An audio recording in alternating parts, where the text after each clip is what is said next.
जय हिंद प्यारे बच्चों। मैं जितेंद्र कुमार पांडे आपका स्वागत करता हूं आपके अपने ही YouTube platform target with Jitendra पर। प्यारे बच्चों, इस समय हम लोगों का UP triple S C PET की परीक्षा बहुत करीब में है और उस परीक्षा के क्रम में आज हम लोग एक मैराथन क्लास देखेंगे सल्तनत काल का। चूँकि सल्तनत काल बहुत बड़ा है, इसलिए आज में आप लोग 100 प्रश्नों की सीरीज को देखेंगे, जिससे कि लगभग समस्त टॉपिक कवर हो जाएं। और अगर आप लोग बेटा चैनल को अब तक सब्सक्राइब नहीं किए हैं तो चैनल को सब्सक्राइब कर लीजिए, बेल आइकन दबा दीजिए, जिससे सभी क्लासें आपको मिल सकें। क्लास को लाइक कर दीजिए, इसे शेयर कर दीजिए अपने मित्रों के पास। और चलिए हम शुरुआत करते हैं सल्तनत काल। इस सल्तनत काल में पहले प्रश्न से पहला प्रश्न इसमें पूछा गया है कि भारत में दिल्ली सल्तनत की स्थापना किसने की थी। मतलब दिल्ली सल्तनत की स्थापना किया किसने था? क्या इल्तुतमिश ने किया था, या कुतुबुद्दीन ऐबक ने, या फिर बलबन ने, या फिर रजिया सुल्तान ने? तो बेटा दिल्ली में जो पहला इसका दिल्ली सल्तनत था, ये दिल्ली सल्तनत की स्थापना किया था कुतुबुद्दीन ऐबक ने। इसी ने सबसे पहले अपनी राजधानी दिल्ली बनाई थी। और इसलिए ये आप लोगों का कौन सा ऑप्शन सही हो जाएगा? तो बी वाला विकल्प बिल्कुल सही उत्तर हो जाएगा। अगला हम लोग मतलब गुलाम वंश की स्थापना उसी ने किया था। लेकिन इसके बाद में हम लोग देखें कि गुलाम वंश का वास्तविक संस्थापक कौन था। दूसरा प्रश्न है कि गुलाम वंश का वास्तविक संस्थापक कौन था? क्या कुतुबुद्दीन ऐबक था, या बलबन था, या फिर इल्तुतमिश था, या फिर नासिरुद्दीन महमूद शाह था, यानी नासिरुद्दीन था? तो बेटा कौन था? तो गुलाम वंश का वास्तविक संस्थापक, देखिए गुलाम वंश का संस्थापक की जब बात आएगी तो वो था कुतुबुद्दीन ऐबक। और कुतुबुद्दीन ऐबक का गुलाम एक था इल्तुतमिश, ये इनके बाद में बना था। तो ये इल्तुतमिश ही क्या था, इसका वास्तविक संस्थापक माना जाता है। सी वाला विकल्प आपका बिल्कुल सही उत्तर हो जाएगा। प्रश्न संख्या 3। प्रश्न संख्या 3 है बेटा कि दिल्ली की पहली महिला सुल्तान कौन थी?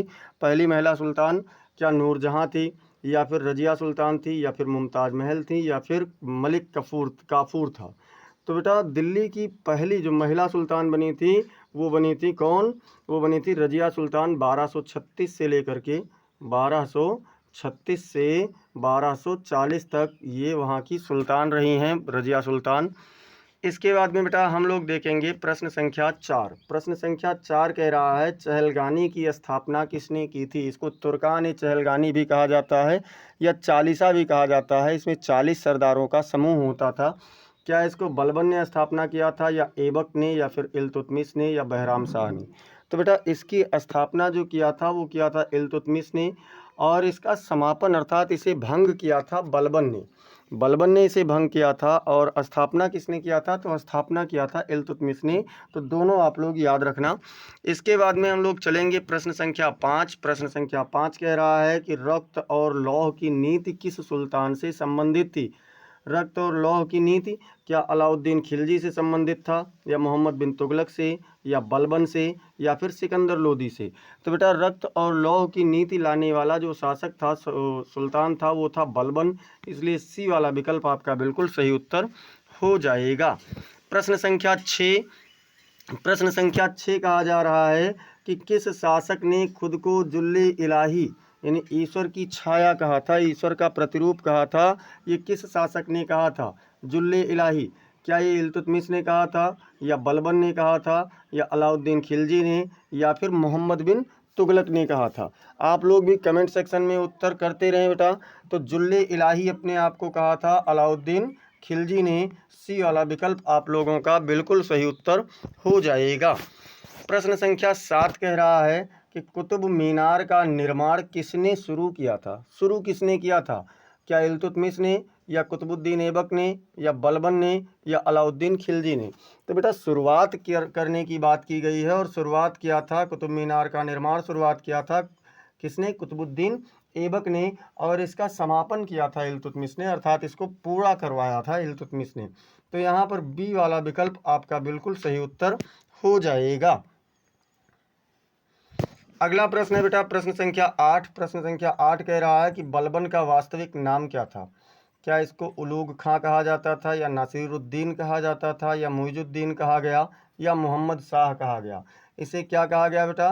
तो इसे उलूग खां, बलबन को उलूग खां कहा जाता था। इसका वास्तविक नाम उलूग खां था। ऑप्शन नंबर ए आपका बिल्कुल सही उत्तर हो जाएगा। प्रश्न संख्या 9 है प्रश्न संख्या 9 जो कि बहुत ही इम्पोर्टेंट प्रश्न है, कई बार पूछे गए प्रश्न है कि किस शासक के समय में मंगोल आक्रमण सबसे अधिक हुआ था। किस शासक में? क्या ये बलबन के समय में सबसे अधिक हुआ था, या इल्तुतमिश के समय में सबसे ज़्यादा हुआ था, या फिर अलाउद्दीन खिलजी के समय में सबसे ज़्यादा हुआ था, या फिर सिकंदर लोदी के समय में सबसे ज़्यादा हुआ था। तो बेटा जो इसकी बात की जाए कि सबसे ज़्यादा किसके समय में आक्रमण हुआ था, तो ये हुआ था सबसे ज़्यादा अलाउद्दीन खिलजी के समय में 6 बार। कुल मिलाकर के कितनी बार हुआ था? 6 बार हुआ था मंगोल आक्रमण। तो इसलिए प्रश्न संख्या 9 का सी वाला विकल्प आपका बिल्कुल सही उत्तर हो जाएगा। अगला है प्रश्न संख्या 10, बलबन ने किस मंगोल आक्रमणकारी से निपटने के लिए सीमांत सुरक्षा को मजबूत किया था? सीमांत सुरक्षा अर्थात सीमा की सुरक्षा को मजबूत किया था किससे? तो क्या है, चंगेज खान से, या तैमूर से, या फिर हलाकू से, या फिर कुबलई खान से? तो बेटा ये इसने सबसे ज़्यादा जो निपटने के लिए मजबूत किया था वो किया था चंगेज खान से। ए वाला विकल्प आपका बिल्कुल सही उत्तर हो जाएगा। 10 प्रश्न कर चुके हैं आप लोग। इस क्लास को अपने मित्रों के पास शेयर कर दीजिए बेटा, क्लास को लाइक कर दीजिए। और देखते हैं हम लोग 11वां प्रश्न। बहुत तेज़ी के साथ आप लोग यहाँ पर देखेंगे, 100 के 100 प्रश्न, आपको बहुत ज़्यादा टाइम नहीं लगेगा क्योंकि परीक्षा करीब में है, तो ज़्यादा समय ना लेते हुए 11वां प्रश्न देखिए, खिलजी वंश का संस्थापक कौन था? खिलजी वंश का संस्थापक क्या अलाउद्दीन खिलजी थे, या जलालुद्दीन फिरोज खिलजी थे, या कुतुबुद्दीन थे, या इल्तुतमिश थे? तो बेटा खिलजी वंश का संस्थापक जो थे वो जलालुद्दीन फिरोज खिलजी थे, यानी बी वाला विकल्प आपका बिल्कुल सही उत्तर हो जाएगा। प्रश्न संख्या 12 कह रहा है, प्रश्न संख्या 12, दक्षिण भारत में सबसे पहले किस सुल्तान ने आक्रमण किया था? सबसे पहले किस सुल्तान ने आक्रमण किया था? क्या बलबन ने, मोहम्मद बिन तुगलक ने किया था, या बलबन ने, या फिर अलाउद्दीन खिलजी ने किया था, या फिर बहलोल लोदी ने किया था? किसने किया था बेटा?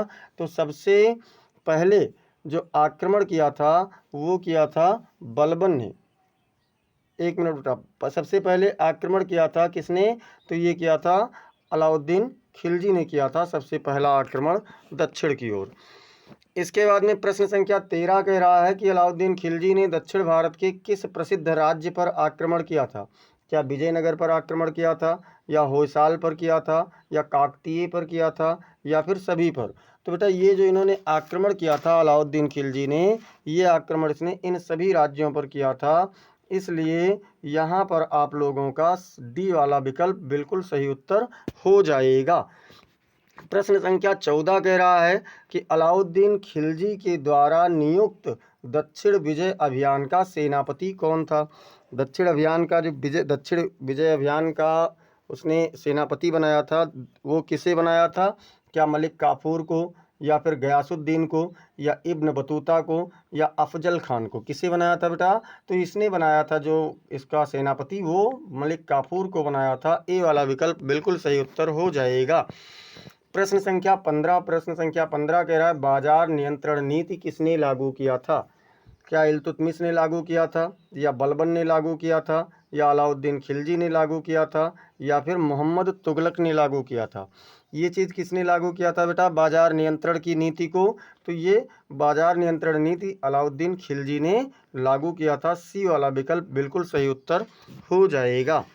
बहुत ही शानदार प्रश्न है, ऐसे प्रश्न जो बार बार आप लोगों के कंपटीशन एग्जाम में, चाहे जिस भी परीक्षा का हो, अगर मध्यकालीन इतिहास आना है तो उसमें पूछे जाते हैं।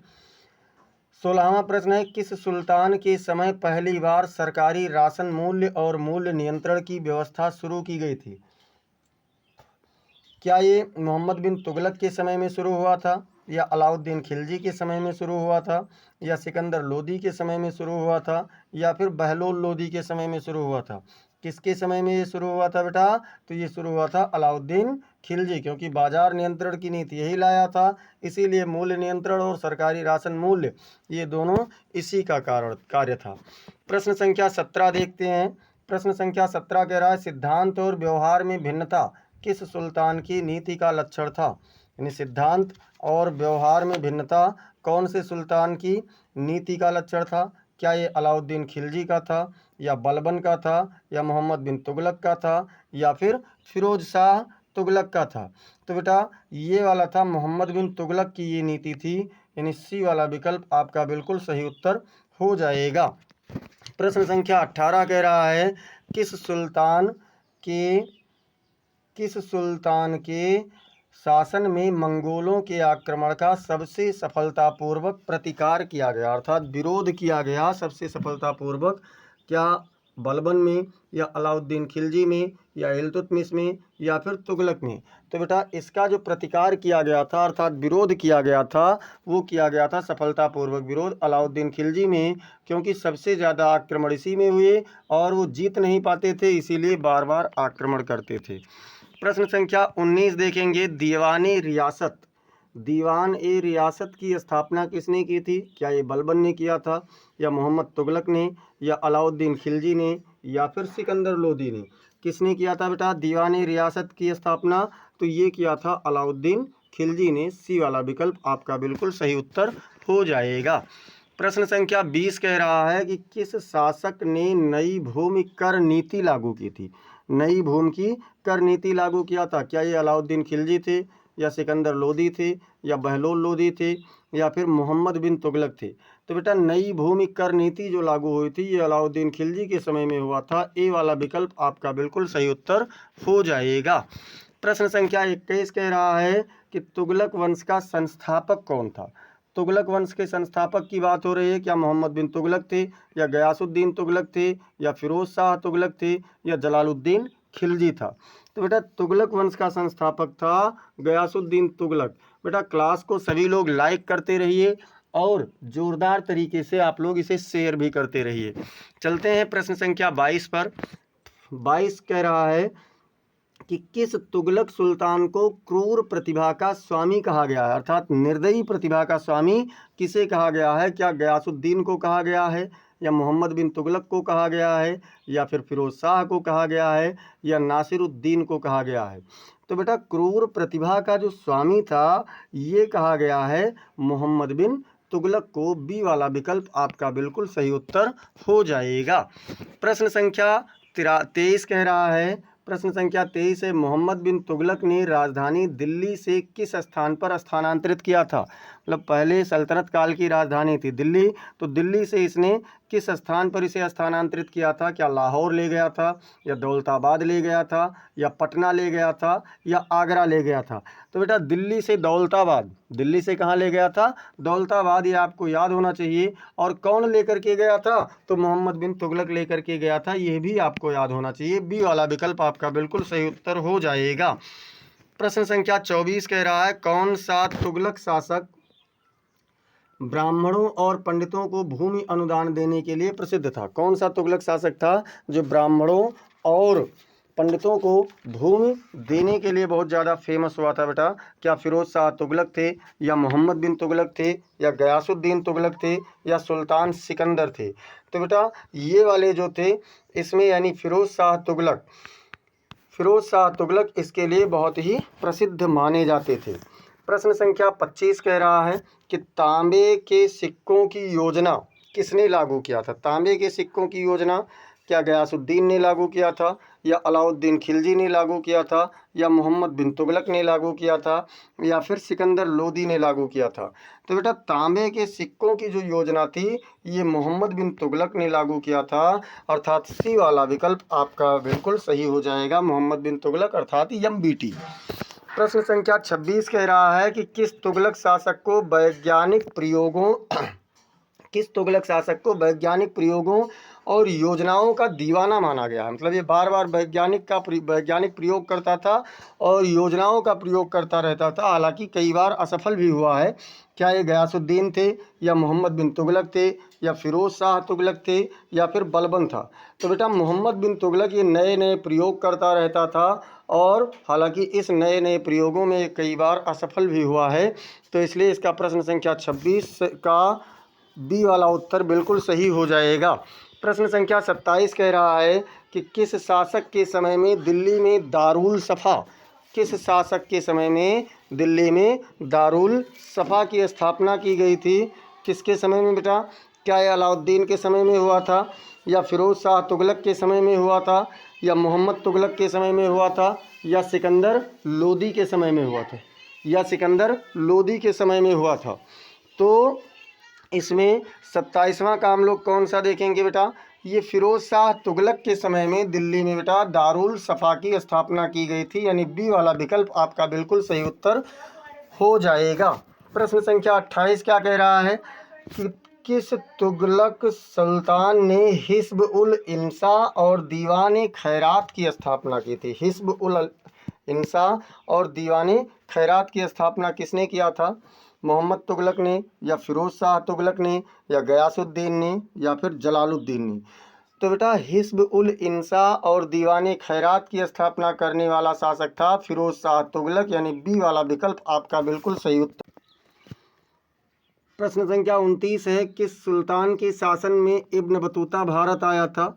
क्या ये इल्तुतमिश के शासनकाल में आया था, या बलबन के शासनकाल में आया था, या मोहम्मद बिन तुगलक के शासनकाल में आया था, या फिर फिरोज शाह तुगलक के शासनकाल में आया था? तो बेटा इब्न बतूता कहाँ से आया था? ये आया था मोरक्को से। इब्न बतूता कहाँ से आया था? मोरक्को से, और आया था सुल्तान मोहम्मद बिन तुगलक के शासनकाल में। इब्न बतूता पहन के जूता। अब चलते हैं प्रश्न संख्या 30 पर। प्रश्न संख्या 30 कह रहा है कि किस तुगलक शासक ने सबसे अधिक सिंचाई नहरें बनवाई थी? मतलब नहर सबसे ज़्यादा सिंचाई के लिए किस शासक ने बनवाया था तुगलक वंश में? क्या मोहम्मद बिन तुगलक ने बनवाया था, या गयासुद्दीन तुगलक ने, या फिरोज शाह तुगलक ने, या सिकंदर लोदी ने? तो बेटा ये बनवाया था फिरोज शाह तुगलक ने, सबसे अधिक नहरें बनवाई थी। सी वाला विकल्प आपका सही उत्तर हो जाएगा। प्रश्न संख्या 31। प्रश्न संख्या 31 आ गया भैया सैयद वंश। सैयद वंश का संस्थापक कौन था? सैयद वंश का संस्थापक कौन था? खुदा बख्श थे, या खिज्र खां थे, या यासीन खां थे, या फिर फिरोज शाह था? तो बेटा सैयद वंश का जो संस्थापक था वो कौन था? खिज्र खां। भूलना नहीं है, एक एक प्रश्न पेपर की खोपड़ी में छेद करने वाले प्रश्न हैं। और यकीन मानिए यहाँ से बाहर आपका जो 100 प्रश्नों की सीरीज मैंने लिया है, कोई भी प्रश्न बाहर नहीं जा सकता है। आपको इसी में से मिल जाएगा यूपी SSSC पेट की परीक्षा में, या अगर मध्यकालीन इतिहास आना है तो कोई भी कंपटीशन का एग्ज़ाम हो उसमें आपको मिलेगा। प्रश्न संख्या 32 कह रहा है किस शासक को तैमूर ने दिल्ली का नायब नियुक्त किया था? क्या खिज्र खां को, या बलबन को, या बहलोल लोदी को, या सिकंदर लोदी को? पूछा गया है कि तैमूर ने, तो तैमूर ने किसे अपना नायब नियुक्त किया था बेटा? तो तैमूर ने नायब अपना नियुक्त किया था किसे? तैमूर ने खिज्र खां को ही अपना नायब नियुक्त किया था, और इसी ने बाद में सैयद वंश की स्थापना किया था। तो ए वाला विकल्प आपका सही उत्तर हो जाएगा। प्रश्न संख्या 33 कह रहा है कि सैयद वंश का अंतिम शासक कौन था? सैयद वंश का अंतिम शासक क्या खिज्र खां था, या मुबारक शाह था, या आलम शाह था, या मोहम्मद शाह था? तो बेटा सैयद वंश का जो अंतिम शासक था वो कौन था? आलम शाह था। सी वाला विकल्प आपका बिल्कुल सही उत्तर हो जाएगा। प्रश्न संख्या 34 कह रहा है कि किस सुल्तान के समय में सैयद वंश समाप्त हुआ था? अर्थात कौन से सुल्तान ने सैयद वंश का अंत किया था? तो इसके लिए चलिए देखते हैं, क्या सिकंदर लोदी था, या फिर बहलोल लोदी था, या बाबर था, या इब्राहिम लोदी था? तो बेटा ये बहलोल लोदी था। एक चीज़ और याद रखिए, क्रम से आप याद रखिए कि सल्तनत का वंश, तो बेटा ऐसे याद रखिए GKTSL। जी से गुलाम वंश, के से खिलजी वंश, टी से तुगलक वंश, यस से सैयद वंश, और एल से लोदी वंश। सबसे पहला वंश सल्तनत काल का गुलाम वंश, सबसे अंतिम वंश तो कौन सा? सल्तनत का तो लोदी वंश है। और ये के मतलब खिलजी वंश है। खिलजी वंश का शासनकाल मात्र 30 साल का रहा है। तो इसे आप क्रम से याद रखना। चलते हैं प्रश्न संख्या 35 पर। प्रश्न संख्या 35 कह रहा है लोदी वंश का संस्थापक कौन था? लोदी वंश का संस्थापक क्या सिकंदर लोदी थे, या बहलोल लोदी थे, या इब्राहिम लोदी थे, या मोहम्मद लोदी थे? तो बेटा लोदी वंश के जो संस्थापक थे वो थे बहलोल लोदी। बी वाला विकल्प आपका बिल्कुल सही उत्तर हो जाएगा। चलते हैं प्रश्न संख्या 36। अगर बेटा अभी तक क्लास को लाइक नहीं किए हैं तो क्लास को लाइक भी कर दीजिए, शेयर भी कर दीजिए, बेहतर आपको मिल रहा है। हम प्रयास किए हैं कि कोई भी प्रश्न इम्पोर्टेंट जो हो छूटने ना पाए। किस लोदी सुल्तान ने सबसे पहले दिल्ली की गद्दी पर बैठने वाला अफगान बनने का गौरव प्राप्त किया था? मतलब कौन सा लोधी वंश का सुल्तान था जिसने दिल्ली की गद्दी पर बैठने वाला सबसे पहले अफगान का गौरव प्राप्त किया था? क्या सिकंदर लोधी था, या बहलोल लोधी था, या इब्राहिम लोधी, या नासिरुद्दीन? यहाँ थोड़ा सा दिमाग लगाना पड़ेगा। दिमाग ये लगाना पड़ेगा कि लोधी वंश में जो लोधी वंश का संस्थापक था दिल्ली के सिंहासन पर, पहले वही तो बैठा था। तो यानी कि लोधी वंश का संस्थापक बहलोल लोधी। तो यही बेटा आपका सही उत्तर हो जाएगा, बी वाला विकल्प आपका बिल्कुल परफेक्ट आंसर होगा। प्रश्न संख्या 37 कह रहा है कि जौनपुर को किसने फिर से दिल्ली सल्तनत में मिलाया था? मतलब दिल्ली सल्तनत में जौनपुर को किसने मिला लिया था? क्या बलबन ने मिलाया था, या सिकंदर लोधी ने, या बहलोल लोधी ने, या इब्राहिम लोधी ने? तो बेटा इसे भी बहलोल लोधी ने ही मिलाया था, अर्थात सी वाला विकल्प आपका बिल्कुल सही उत्तर हो जाएगा। प्रश्न संख्या 38 बहुत ही इंपॉर्टेंट प्रश्न है। किस लोधी शासक ने आगरा नगर की स्थापना की थी? ये आगरा लिख गया, आगरा नहीं, आगरा नगर की स्थापना किस लोधी शासक ने किया था?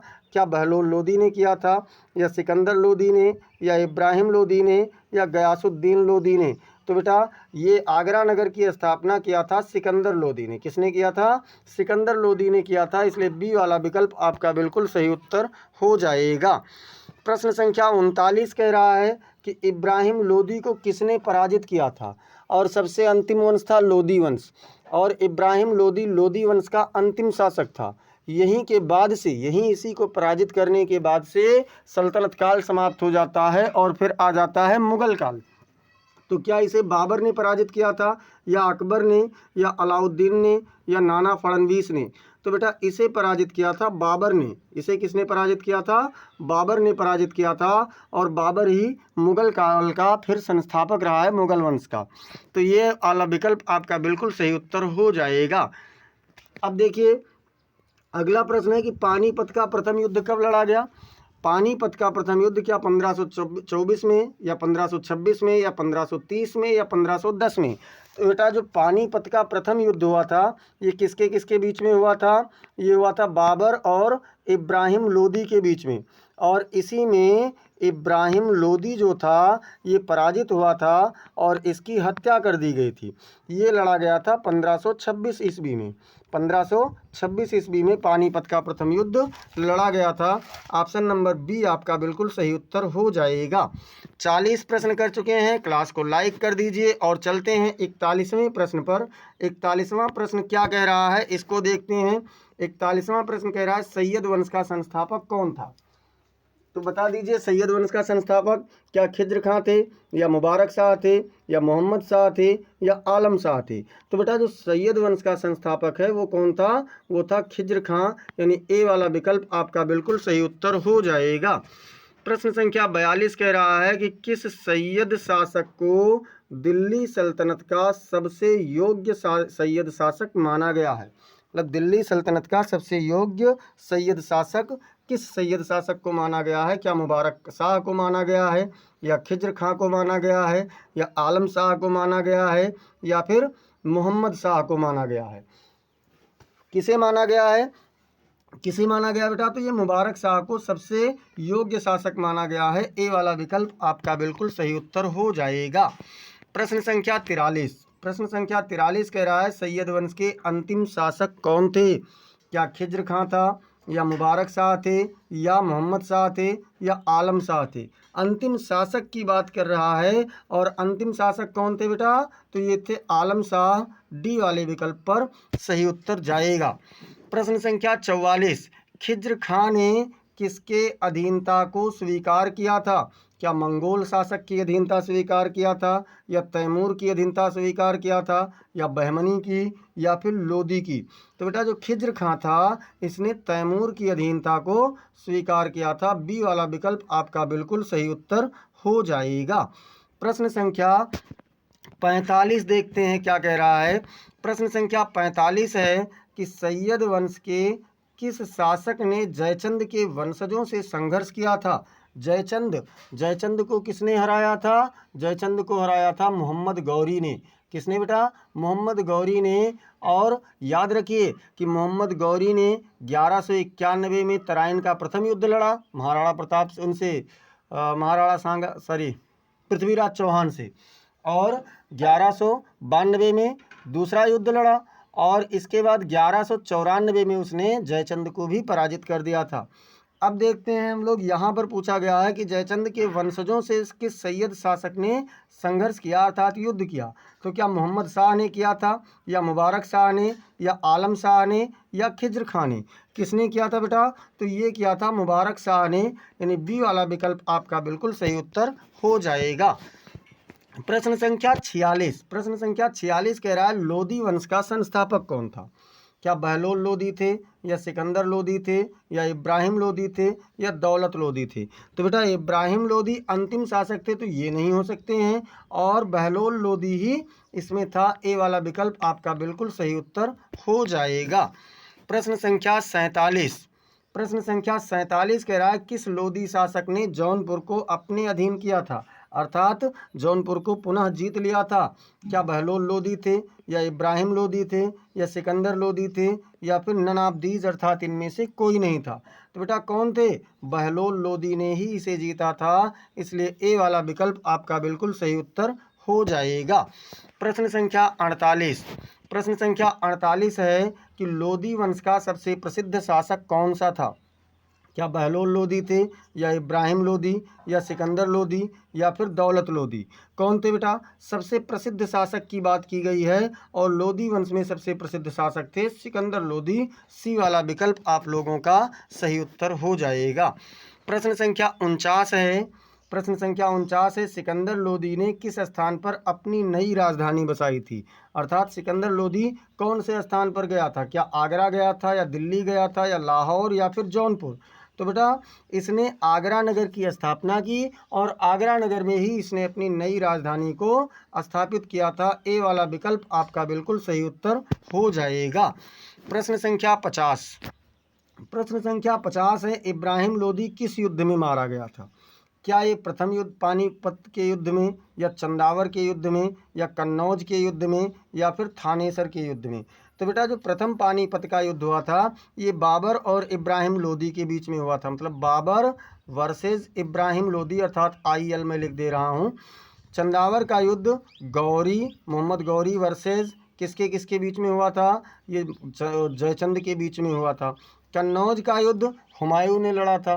कन्नौज का युद्ध किसके किसके बीच में हुआ था बेटा? हुमायूं का हुआ था, और हुमायूं के साथ साथ वो एक था मतलब बीच में आया है जब ये इनको खदेड़ा है, उसका नाम इस समय क्या है? चलिए ठीक है, वो मतलब आप समझ गए कि इसको लड़ा था उसने। तो ये जो पूछा गया प्रश्न कि किसने किस युद्ध में मारा गया था, तो पानीपत के प्रथम युद्ध में। ए वाला विकल्प आपका बिल्कुल सही उत्तर हो जाएगा। प्रश्न संख्या 51 है बाबर ने किस लोदी शासक को हराया था? बाबर ने किस लोदी शासक को हराया था? क्या सिकंदर लोदी को, या बहलोल लोदी को, या इब्राहिम लोदी को, या फिर दौलत लोदी को? बाबर की बात हो रही है बेटा। बाबर का पानीपत का युद्ध इब्राहिम लोदी से हुआ था, तो इसलिए इब्राहिम लोदी को ही इसने हराया था पानीपत के प्रथम युद्ध में। तो सी वाला विकल्प आपका बिल्कुल सही उत्तर हो जाएगा। प्रश्न संख्या 52, प्रश्न संख्या 52 कह रहा है लोदी वंश किस जातीय समूह से संबंधित था? लोदी वंश कौन से जातीय समूह से संबंधित था? क्या ये सभी तुर्क थे, या पठान थे, या मंगोल थे, या फिर अफगान थे? तो बेटा ये सभी लोग लोदी वंश के जितने भी शासक थे ये सभी क्या थे? ये सभी अफगान थे। डी वाला विकल्प बिल्कुल सही उत्तर हो जाएगा। प्रश्न संख्या 53 कह रहा है बेटा कि किस लोदी शासक के शासन में विद्रोहों की संख्या सर्वाधिक थी? क्या बहलोल लोदी के समय में, या सिकंदर लोदी के समय में, या इब्राहिम लोदी के समय में, या ननाबदीज अर्थात इनमें से कोई नहीं? तो किसके शासनकाल में था बेटा? इब्राहिम लोदी के समय में सबसे ज़्यादा विद्रोह हुए हैं, इसलिए सी वाला विकल्प आपका बिल्कुल सही उत्तर हो जाएगा। प्रश्न संख्या 54, प्रश्न संख्या 54 कह रहा है कि किस लोदी शासक के शासनकाल में बाबर ने भारत पर आक्रमण किया था? किसके शासनकाल में? क्या सिकंदर लोदी, या इब्राहिम लोदी, या बहलोल लोदी, या फिर दौलत लोदी? किसके शासनकाल में हुआ था बेटा? तो ये हुआ था इब्राहिम लोदी में। और याद रखिए पानीपत का प्रथम युद्ध 1526 जिसमें इब्राहिम लोदी पराजित हुआ था, तो ये हुआ था। बी वाला विकल्प आपका बिल्कुल यहाँ पर सही उत्तर हो जाएगा। प्रश्न संख्या 55, प्रश्न संख्या 55 है कि किस युद्ध के पश्चात सल्तनत काल का अंत हुआ था? क्या कन्नौज युद्ध में, या फिर पानीपत प्रथम युद्ध, या द्वितीय पानीपत युद्ध, या तालीकोटा का युद्ध? तो बेटा मैंने आपको अभी बताया है कि जो पानीपत का प्रथम युद्ध हुआ था इसमें बाबर जीता था और यहीं से मुगल काल की स्थापना हो गई थी, मुगल वंश की स्थापना हो गई थी और यहाँ से दिल्ली सल्तनत काल का समय समाप्त हो जाता है। अगला प्रश्न है प्रश्न संख्या 56। प्रश्न संख्या 56 कह रहा है दिल्ली सल्तनत में एकता प्रणाली का संबंध किससे था? मतलब एकता प्रणाली की स्थापना क्यों की गई थी? क्या कृषि सुधार से संबंधित था, या प्रशासनिक पद से था, या फिर भूमि कर प्रणाली थी, या धार्मिक संस्था था? तो बेटा एकता प्रणाली मतलब जैसे आज के समय में जिला मजिस्ट्रेट हो, मतलब जिला अधिकारी होते हैं यानी डीएम महोदय होते हैं, ऐसे उसमें एक क्षेत्र बनाया जाता था और उसके जो अधिकारी होते थे वो इक्तेदार कहलाते थे, यानी ये वाला प्रशासनिक पद से संबंधित पद था प्रश्न संख्या इसका 56 का। अगला देखते हैं प्रश्न संख्या 57 कह रहा है दाग प्रणाली और चेहरा प्रणाली की शुरुआत किसने किया था? दाग प्रणाली और चेहरा प्रणाली का शुरुआत किसने किया था? क्या बलबन ने, या इल्तुतमिश ने, या फिरोज शाह तुगलक ने, या अलाउद्दीन खिलजी ने? तो बेटा ये किसने किया था? अलाउद्दीन खिलजी ने किया था दाग प्रणाली और चेहरा प्रणाली। प्रश्न संख्या 58 कह रहा है कि मोहम्मद बिन तुगलक ने किस कर का पुनर्निर्धारण किया था जिससे किसान असंतुष्ट हो गए थे? मतलब एक कर इसने फिर से नया लगाया था और उस कर से किसान असंतुष्ट हो गए थे। क्या ये जजिया कर था, या लगान था, या भूमि कर था, या सिंचाई कर था? तो बेटा जजिया कर तो धार्मिक कर था, तो ये हो नहीं सकता, और जो भूमि कर है किसान कर से संबंधित यही है, इसलिए सी वाला विकल्प बिल्कुल सही उत्तर हो जाएगा। प्रश्न संख्या 59 कह रहा है कि सल्तनत काल में जजिया कर किस पर लगाया जाता था? क्या जजिया कर मुसलमानों पर था, या फिर हिंदुओं पर था, या फिर कृषकों पर था, या सभी पर था? तो बेटा जो जजिया कर था, जजिया कर एक ऐसा कर था जो गैर मुस्लिमों पर लगाया जाता था, अर्थात उस समय सबसे ज़्यादा हिंदुओं पर ये लगाया जाने वाला कर था, ये एक धार्मिक कर था, तो बी वाला विकल्प बिल्कुल सही उत्तर हो जाएगा। प्रश्न संख्या 60 कह रहा है कि दिल्ली सल्तनत के दौरान हिंदुओं को धिम्मी के रूप में क्यों देखा जाता था? दिल्ली सल्तनत के दौरान हिंदुओं को धिम्मी के रूप में क्यों देखा जाता था? वह स्वतंत्र नागरिक थे, या फिर वह करदाता गैर मुस्लिम थे, या वह सेना में नियुक्त थे, या उन्हें कोई विशेष दर्जा प्राप्त था? तो बेटा उन्हें धिम्मी के रूप में इसलिए देखा जाता था क्योंकि वह कर देने वाले गैर मुस्लिम लोग तो होते थे, तो इसलिए यहाँ पर बी वाला विकल्प आपका सही उत्तर हो जाएगा। प्रश्न संख्या 61 कह रहा है कि सल्तनत काल में अमीर शब्द किसके लिए प्रयोग होता था? अमीर शब्द किसके लिए प्रयोग किया जाता था? क्या ये सैनिकों के लिए होता था, या सूफियों के लिए, या उच्च पदाधिकारी या कुलीन वर्ग, या फिर व्यापारियों के लिए? तो बेटा अमीर शब्द का प्रयोग उच्च पदाधिकारी या फिर कुलीन वर्ग के लिए किया जाता था। सी वाला विकल्प यहाँ पर आपका सही उत्तर हो जाएगा। प्रश्न संख्या 62 कह रहा है कि सल्तनत काल में काजी उल कुजात का कार्य क्या था? काजी उल कुजात ये क्या काम करते थे? क्या ये लोग सैनिकों का नेतृत्व करते थे, या फिर धार्मिक मामलों का निर्णय करते थे, या फिर दरबार में सलाहकार होते थे, या फिर वित्त व्यवस्था के प्रमुख होते थे? तो बेटा काजी उल कुजात जो होते थे ये धार्मिक मामलों का निर्णय करते थे। बी वाला विकल्प आपका बिल्कुल सही उत्तर हो जाएगा। प्रश्न संख्या 63 कह रहा है कि दिल्ली सल्तनत के दौरान किसने हिंदुओं में से जजिया कर हटाया था? मतलब जजिया कर किसने हटा दिया था दिल्ली सल्तनत के दौरान में? क्या अलाउद्दीन खिलजी थे, या इल्तुतमिश थे, या फिरोज शाह तुगलक थे, या अकबर थे? तो बेटा आपको बता दें, वैसे ये प्रश्न है मुगल वंश से संबंधित, इसको सबसे पहले जजिया कर को हिंदुओं से हटाने वाले जो थे वो थे अकबर। कौन थे बेटा? अकबर थे। अकबर ने जजिया कर को हटा दिया था। प्रश्न संख्या 64 कह रहा है किस तुर्क शासक ने कुतुब मीनार का निर्माण कराया था? मतलब प्रारंभ कराने की यहाँ पर बात हो रही है। क्या ये इल्तुतमिश थे, या बलबन थे, या कुतुबुद्दीन ऐबक थे, या फिर रजिया सुल्तान थी? तो बेटा ये जो अंत कराने वाले आरंभ कराने वाले थे वो कौन थे? कुतुबुद्दीन ऐबक थे। सी वाला विकल्प आपका बिल्कुल सही उत्तर हो जाएगा। प्रश्न संख्या 65 कह रहा है किस शासक के शासनकाल में हौज ये खास का निर्माण हुआ था? हौज ए खास का निर्माण किस शासनकाल में हुआ था, किसके शासनकाल में? तो क्या बलबन के शासक काल में हुआ था, या अलाउद्दीन खिलजी, या फिरोज शाह तुगलक, या फिर मोहम्मद तुगलक? चलिए बता दीजिए, कमेंट सेक्शन में फटाफट छाप दीजिए आंसर। इस समय आप लोगों का थोड़ा धीमा आ रहा है बेटा, तो बताइए कि कौन था हौज ए खास का निर्माण कराने वाला? तो ये आप लोगों के थे अलाउद्दीन खिलजी। हौज ए खास का निर्माण किसने कराया था? अलाउद्दीन खिलजी ने कराया था। प्रश्न संख्या 66, प्रश्न संख्या 66 कह रहा है किसने शहनाई मंडी की नियुक्ति की थी? शहनाई मंडी की नियुक्ति किसने किया था? क्या बलबन ने, या इल्तुतमिश ने, या अलाउद्दीन खिलजी ने, या फिर फिरोज शाह तुगलक ने? तो ये किया था बेटा अलाउद्दीन खिलजी ने। सी वाला विकल्प आपका बिल्कुल सही उत्तर हो जाएगा। प्रश्न संख्या 67 कह रहा है कि सल्तनत काल के दौरान सबसे प्रभावशाली सूफी संप्रदाय कौन सा था? मतलब सबसे ज़्यादा प्रभावशाली सूफी संप्रदाय कौन सा था? क्या वैष्णव थे, या नक्शबंदी थे, या चिश्ती थे, या फिर शैव थे? सल्तनत काल की बात हो रही है, और सल्तनत काल में जो चिश्ती संप्रदाय था ये सबसे ज़्यादा प्रभावशाली सूफी संप्रदाय था। सी वाला विकल्प बिल्कुल सही उत्तर हो जाएगा। प्रश्न संख्या 68 कह रहा है कि किस सूफी संत को अजमेर से जोड़ा जाता है? अजमेर से कौन जोड़े जाते हैं? निजामुद्दीन औलिया, या फिर शेख मोइनुद्दीन चिश्ती, या शेख अहमद सिरहिंदी, या फिर बाबा फरीद?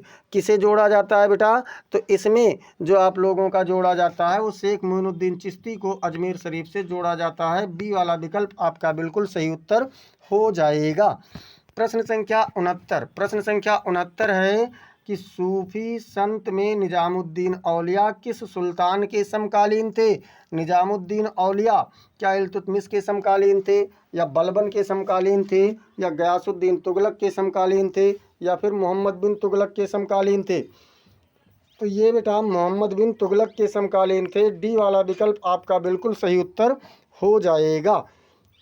प्रश्न संख्या 70, प्रश्न संख्या 70 है कि किस सुल्तान ने संस्कृत ग्रंथों का अरबी में अनुवाद करवाया था? संस्कृत ग्रंथों का अरबी में अनुवाद कराने वाला सुल्तान क्या फिरोज शाह तुगलक था, या बलबन था, या अलाउद्दीन खिलजी था, या फिर मोहम्मद तुगलक था? कौन था बेटा? तो इसे कराया गया था फिरोज शाह तुगलक के द्वारा। ए वाला विकल्प आपका बिल्कुल सही उत्तर हो जाएगा। प्रश्न संख्या 71, प्रश्न संख्या 71 है फतवा ए जहांदारी किसकी रचना है? फतवा ए जहांदारी क्या ये अलबरूनी की रचना है, या जियाउद्दीन बर्नी की रचना है, या इब्न बतूता की रचना है, या अमीर खुसरो की रचना है?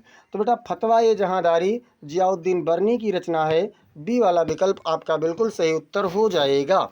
प्रश्न संख्या 72 है तारीख ए फिरोज शाही पुस्तक के लेखक कौन हैं?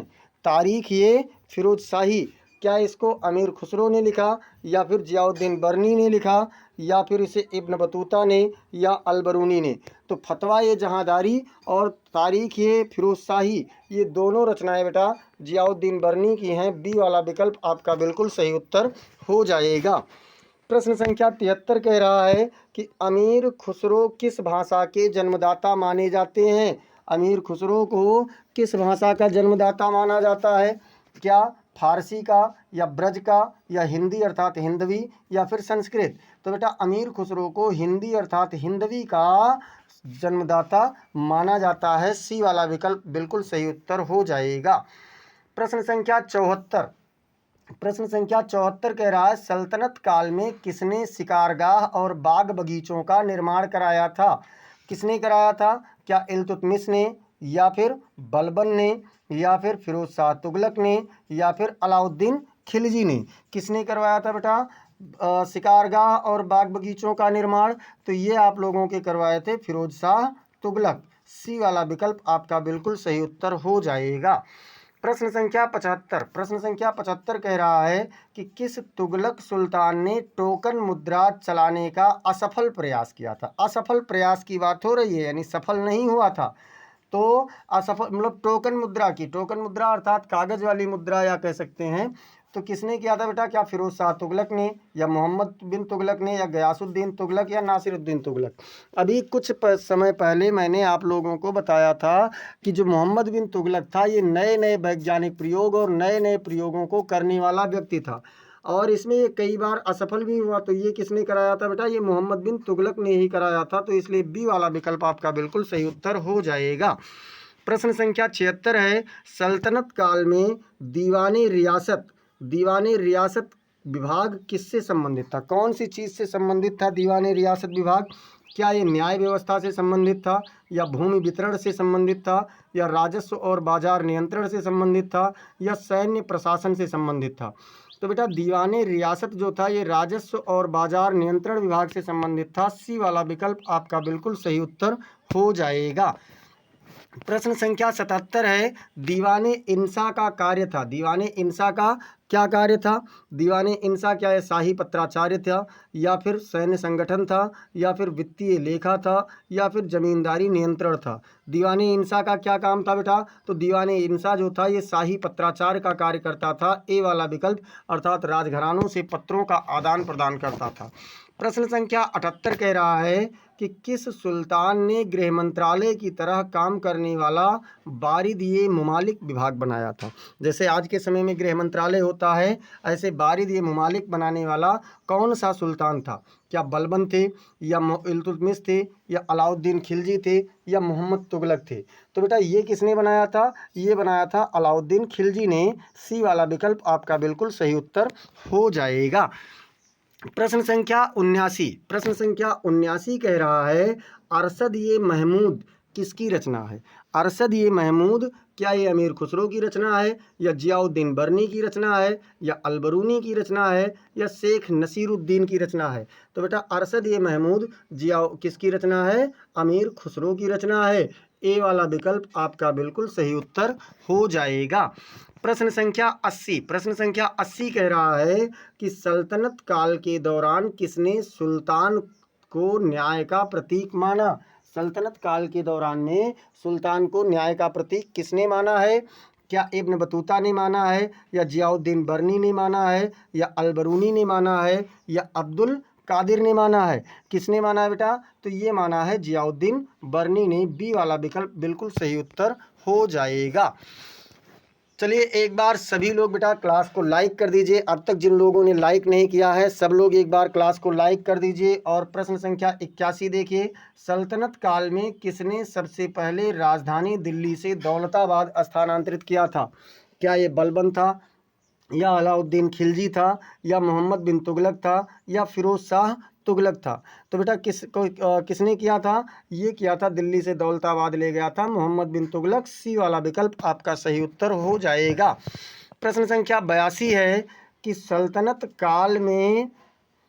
काल के किस शासक ने 23 नए नगरों की स्थापना की थी? 23 नए नगर बसा दिए थे। क्या बलबन ने, या इल्तुतमिश ने, या फिरोज शाह तुगलक ने, या मोहम्मद तुगलक ने? तो बेटा ये बसाया था फिरोज शाह तुगलक ने। 23 नए नगरों का स्थापना इसने किया था। प्रश्न संख्या 83 पर चलते हैं। प्रश्न संख्या 83 कह रहा है कि सल्तनत काल में सबसे अधिक मदरसे किसके काल में खुले थे? सबसे अधिक मदरसा का कार्य किसने किया था? क्या बलबन था, या अलाउद्दीन खिलजी था, या फिरोज शाह तुगलक था, या फिर रजिया सुल्तान थी? तो बेटा ये जो हुआ था ये वाला यानी सबसे अधिक मदरसा खोलने का कार्य ये भी फिरोज शाह तुगलक के शासनकाल में ही हुआ था। सी वाला विकल्प इसके लिए भी सही हो जाएगा। प्रश्न संख्या 84 कह रहा है, किसने कहा था कि मैं न्याय के अतिरिक्त कुछ नहीं सुनता? ये चीज़ किसने कहा था? क्या बलबन ने कहा था, या इल्तुतमिश ने, या अलाउद्दीन ने, या मोहम्मद तुगलक ने? तो बेटा ये बात कहा था बलबन ने कि मैं न्याय के अतिरिक्त कुछ भी नहीं सुनता हूँ। इसलिए आपका ए वाला विकल्प यहाँ पर बिल्कुल सही उत्तर हो जाएगा। प्रश्न संख्या 85 कह रहा है, सल्तनत काल में किस शासक ने रक्त और लौह की नीति अपनाई थी? रक्त और लौह की नीति किसने अपनाया था? क्या बलबन ने, या अलाउद्दीन ने, या फिर फिरोज शाह ने, या फिर नासिरुद्दीन ने? तो बेटा रक्त और लौह की नीति अपनाने वाला जो शासक था वो था बलबन। ए वाला विकल्प बलबन था रक्त और लौह की नीति अपनाने वाला शासक। प्रश्न संख्या 86, प्रश्न संख्या 86 है, किसने अल हिलाल नामक सिक्कों की ढलाई प्रारंभ की थी? अल हिलाल सिक्कों की ढलाई क्या इल्तुतमिश ने शुरू किया था, या अलाउद्दीन खिलजी ने शुरू किया था, या मोहम्मद तुगलक ने शुरू किया था, या फिर बलबन ने शुरू किया था? अल हिलाल, तो अल हिलाल की ढलाई बेटा मोहम्मद तुगलक ने शुरू किया था। सी वाला विकल्प आपका बिल्कुल सही उत्तर हो जाएगा। प्रश्न संख्या 87, प्रश्न संख्या 87 पूछ रहा है कि सल्तनत काल में मुकद्दम कौन होता था? मुकद्दम, मुकद्दम कौन था बेटा? क्या नगर के न्यायाधीश होते थे, या फिर ग्राम प्रमुख होते थे, या दरबारी कवि होते थे, या व्यापारी होते थे? कौन होता था बाबू? तो ये आप लोगों का जो ग्राम प्रमुख होता था उसे क्या कहा जाता था? मुकद्दम, उसे ग्राम प्रमुख को ही मुकद्दम कहा जाता था। प्रश्न संख्या 88, प्रश्न संख्या 88 आप लोगों का बहुत ही महत्वपूर्ण प्रश्न है, सल्तनत काल में जौहर प्रथा क्यों होती थी? हालांकि ये प्रश्न आपका बेटा देखा जाए तो ये भी बाद के प्रश्न हैं, यानी कि मुगल काल का संबंधित प्रश्न है। क्या धार्मिक उत्सव के लिए होता था जौहर प्रथा, या युद्ध में हार की स्थिति में स्त्रियों की आत्मरक्षा हेतु होता था, या विवाह से पूर्व की एक रस्म थी, या राजा के निधन पर होता था? तो बेटा ये वाला जौहर प्रथा जो था ये किस लिए था? ये जौहर प्रथा हुआ था, जैसे जब मान लीजिए युद्ध के समय में हार जाते थे राजा, तो जो हिंदू महिलाएं होती थीं तो वो आत्मरक्षा की, अपने सम्मान की रक्षा के लिए अग्निकुंड जला करके उसमें अपने आप को जला देती थीं, और इसे ही कहा जाता था जौहर प्रथा। तो यानी ये बी वाला विकल्प आपका बिल्कुल सही उत्तर हो जाएगा।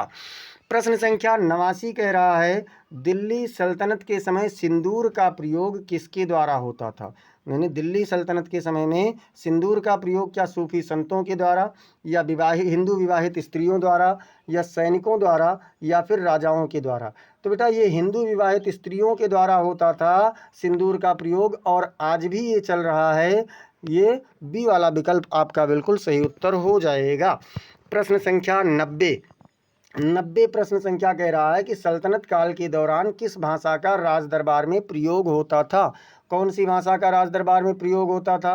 क्या संस्कृत भाषा, या अरबी भाषा, या हिंदी भाषा, या फिर फारसी भाषा? कौन सी भाषा का बेटा प्रयोग होता था? तो इसमें फारसी भाषा का प्रयोग राजभाषा के रूप में होता था, अर्थात राज दरबार में इसका प्रयोग किया जाता था। प्रश्न संख्या 91, प्रश्न संख्या 91 कह रहा है कि किस सूफी संत को गंज-ए शकर कहा जाता है? गंज-ए शकर किस सूफी संत को कहा जाता है? क्या अमीर खुसरो को, या बाबा फरीद को, या फिर शेख सलीम चिश्ती, या ख्वाजा मोइनुद्दीन? किसे कहा जाता है बेटा? तो ये वाला आपको कहा जाता है बाबा फरीद को गंज-ए शकर कहा जाता है। बी वाला विकल्प सही हो जाएगा। बेटा इतनी देर से आप लोगों के बीच में जुटा हुआ हूँ आपके लिए महत्वपूर्ण प्रश्नों को लेकर के। तो अगर आप लोगों ने अब तक बेटा चैनल को सब्सक्राइब नहीं किया है तो कर लेना, लेकिन क्लास को ज़रूर लाइक कर दीजिए।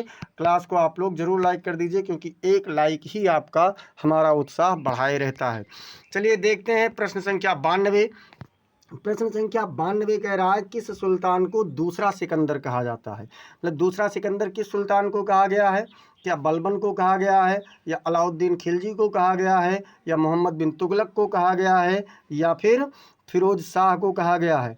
तो बेटा अलाउद्दीन खिलजी को सिकंदर ये सानी, अलाउद्दीन खिलजी अपने आप को क्या कहता था? सिकंदर ये सानी, अर्थात दूसरा सिकंदर इसे कहा गया है। तो बी वाला विकल्प आपका यहाँ पर सही उत्तर हो जाएगा। प्रश्न संख्या 93, प्रश्न संख्या 93 कह रहा है, किस तुगलक शासक ने गंगा नहर बनवाने की योजना बनवाई थी? मतलब गंगा नहर बनाने की योजना किसने बनाया था बेटा? क्या मोहम्मद बिन तुगलक ने बनाया था, या गयासुद्दीन तुगलक ने बनाया था, या फिरोज शाह तुगलक ने बनाया था, या फिर नासिरुद्दीन महमूद ने बनाया था? तो बेटा ये फिरोज शाह तुगलक ने सबसे ज़्यादा नहरें इसी ने बनवाया था, और गंगा नहर की योजना भी इसी ने बनाई थी। सी वाला विकल्प बिल्कुल सही उत्तर हो जाएगा। प्रश्न संख्या 94, प्रश्न संख्या 94 है कि सल्तनत काल के किस शासक ने पेंशन प्रणाली शुरू की थी? अर्थात जो अधिकारी इनके यहाँ होते थे वो रिटायर होंगे तो उनको पेंशन दिया जाएगा। तो क्या ये बलबन ने किया था, या अलाउद्दीन खिलजी ने, या फिर फिरोज शाह तुगलक ने, या इल्तुतमिश ने? पेंशन प्रणाली की शुरुआत किसने किया था बेटा? तो पेंशन प्रणाली की शुरुआत किया था फिरोज शाह तुगलक ने। सी वाला विकल्प यहाँ पर बिल्कुल सही उत्तर हो जाएगा। प्रश्न संख्या 95। प्रश्न संख्या 95 कह रहा है कि सल्तनत काल में खुतबा और सिक्का किस अधिकार के प्रतीक थे? खुतबा और सिक्का किस अधिकार के प्रतीक थे बेटा? क्या न्यायिक अधिकार के प्रतीक थे, या धार्मिक अधिकार के, या संप्रभुता के, या फिर वित्तीय अधिकार के? तो बेटा ये थे संप्रभुता अधिकार के। सी वाला विकल्प यहाँ पर सही उत्तर हो जाएगा। प्रश्न संख्या 96। प्रश्न संख्या 96 कह रहे हैं कि किस विदेशी यात्री ने मोहम्मद बिन तुगलक के दरबार का वर्णन किया है? किसने किया है? क्या मार्को पोलो ने, या फिर इब्न बतूता ने, या अलबरूनी ने, या निकोलो कांटी ने? तो बेटा इब्न बतूता जो था ये मोरक्को से आया हुआ था और मोहम्मद बिन तुगलक के दरबार में था। बाद में इसे यहाँ का काजी भी नियुक्त किया जाता है। तो बी वाला विकल्प आपका बिल्कुल सही उत्तर हो जाएगा। प्रश्न संख्या 97 कह रहा है इब्न बतूता किस देश से आया था? इसका उत्तर आप लोग कमेंट में बताइए, तब तक मैं पढ़ रहा हूं, क्योंकि अभी इसके पहले वाले प्रश्न संख्या 96 में हमने व्याख्या बताया है। क्या तुर्की से आया था, या ईरान से आया था, या मोरक्को से आया था, या मिस्र से आया था? कौन से कहाँ से आया था बेटा? जल्दी जल्दी कमेंट में बताइए। बहुत अच्छे, अभी हमने आपको बताया है मोरक्को। तो इसका सी वाला विकल्प बिल्कुल सही उत्तर हो जाएगा। प्रश्न संख्या 98। प्रश्न संख्या 98 कह रहा है कि किस तुगलक शासक ने सैनिकों को सीधे वेतन देना बंद कर एकता प्रणाली दिया था? मतलब सीधे सीधे वेतन ना दे करके एकता प्रणाली की व्यवस्था किसने किया था?